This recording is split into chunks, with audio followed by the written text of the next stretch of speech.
I like Danny McBride. He's one of those guys that I always watch in pretty much anything. I'm not saying I've enjoyed every film he's been in or every series or sitcom or one-off, but I always like watching his stuff. He knows who he is good at what he does, and he cracks me up.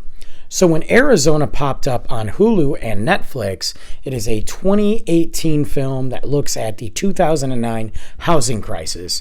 And from the trailer, I was like, okay, I'm in. This looks like a weird, dark comedy. Let's dive into it. This could be wild. There's a really good cast in here.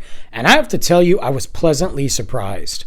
First and foremost, this film is definitely dark. And on the funny side, yeah, but the Big Lebowski dark moments meets Fear and Loathing Las Vegas. It is definitely a dark film, and it looks at two people that are spiraling out of control. A woman who's trying to save her house, she's divorced, trying to raise her daughter, is behind on her mortgage payments, and she works for the realtor that sold it to her. She is drowning in debt.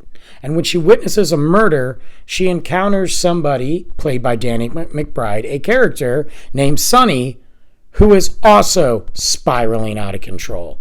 But he has taken it to the next level. And what starts off as an accident, a argument, turns into multiple murders, destruction of property, and a deranged moment where two people are fighting for whatever life they have. I have to give Danny McBride credit because he does drop in those typical comments, those typical one-liners, and delivers them like nobody else can do. But I've got to give him credit because honestly, as I watched this film, had they leaned into the dark aspect of it and maybe thrown some of that comedy away, this would have been a borderline horror movie, a psychological thriller in a way, or a complete falling down aspect but leaning way towards horror. And I give Danny McBride credit because there were scenes in here where I was like, this guy is nuts.